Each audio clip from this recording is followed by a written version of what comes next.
The day I filed for divorce, the weight on my chest felt lighter than it had in months.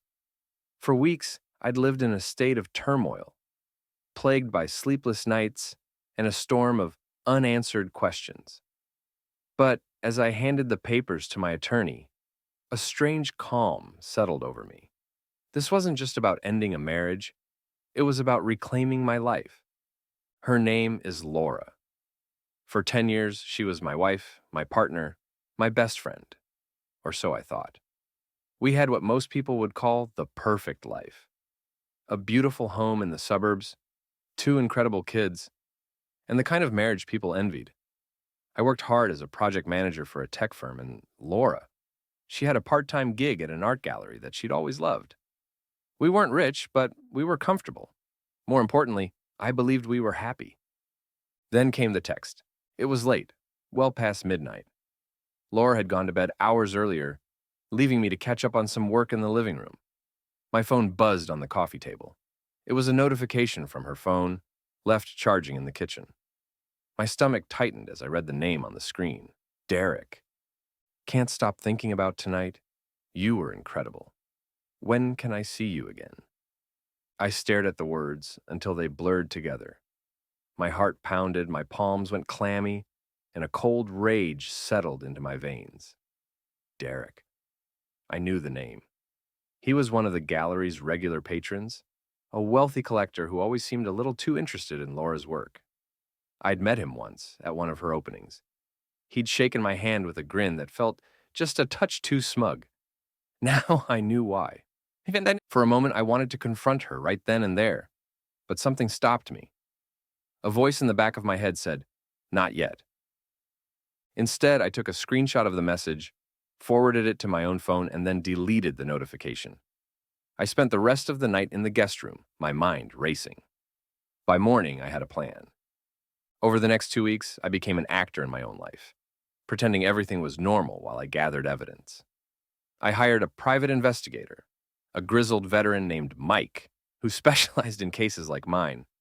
It didn't take long for him to deliver the proof I needed: photos, timestamps, even receipts from a boutique hotel downtown.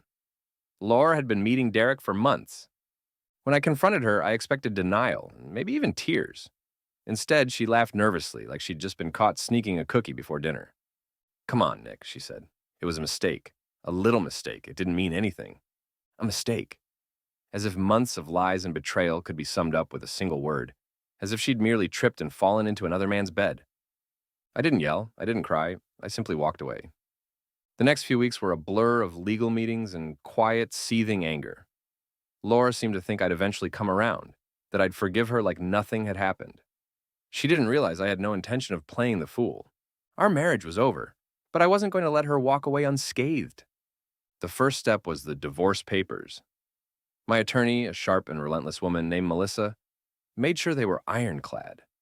I'd always been the primary breadwinner, and under normal circumstances, Laura would have been entitled to a significant chunk of our assets. But I discovered something interesting during my late-night research. Our prenuptial agreement had an infidelity clause. If either party cheated, they forfeited any claim to the other's income or property acquired during the marriage. Laura had signed it without a second thought years ago, back when we couldn't imagine ever needing such a thing. When she received the papers, her face went pale. "What is this?" she demanded, waving them in front of me. "It's what you've earned," I said coolly. She sputtered, her confidence unraveling. "You can't be serious. This is ridiculous. We're a family. You can't just cut me off." "A family?" I echoed. "Was that what you were thinking about when you were sneaking off to meet Derek?" Her defiance crumbled into desperation. "It didn't mean anything," she said again, as if repeating the lie would somehow make it true. But the divorce was just the beginning. Over the years, Laura had insisted on being the one to manage our household's social calendar. She'd cultivated an image of us as the perfect couple, and she relished hosting dinner parties and play dates with our kids. That image was about to shatter. I didn't tell anyone directly about the affair. Instead, I let the facts speak for themselves. I shared my plans for the divorce openly with friends and family, citing the prenuptial agreement as the reason for the split. When they inevitably asked why I was invoking the infidelity clause, I showed them the evidence, the texts, the photos, the receipts. It didn't take long for word to spread. Our friends were shocked. Her parents were devastated. Even the moms in our kids' school carpool group looked at her differently. Laura's carefully curated world began to crumble. She tried to fight back, of course. She accused me of being vindictive, of trying to ruin her life. But her protests only made her look worse.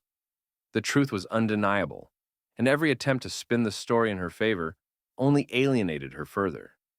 The final blow came during the custody battle. Laura had assumed she'd get primary custody of the kids. After all, she'd been their primary caregiver while I worked long hours. But Melissa and I had anticipated this and prepared accordingly. The evidence of the affair, combined with Laura's increasingly erratic behavior under pressure, painted a picture of someone unfit to provide a stable home environment. The judge awarded me full custody. The day the ruling was announced, Laura stormed out of the courtroom, her face a mask of fury and despair. She confronted me in the parking lot, screaming obscenities and accusing me of being a monster. I stood my ground, refusing to let her provoke me. For the first time in months, I felt truly free. In the weeks that followed, I focused on rebuilding my life. I threw myself into my work, my kids, and my hobbies, rediscovering parts of myself I'd neglected during our marriage. The house felt quieter, but also more peaceful. I even started seeing a therapist who helped me process the anger and grief I'd been carrying. As for Laura, she moved into a small apartment across town. Derek disappeared from the picture almost immediately, unwilling to stick around once the affair became public. She tried to rebuild her reputation, but the damage was done. Her betrayal was a little mistake she'd never live down. One evening, months after the divorce was finalized, she called me. Her voice was hesitant, almost meek. "Nick," she said, I wanted to say I'm sorry. For everything." I didn't respond right away.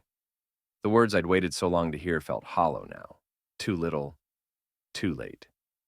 "I hope you find peace, Laura," I said finally and hung up. And with that, I closed the chapter on her betrayal.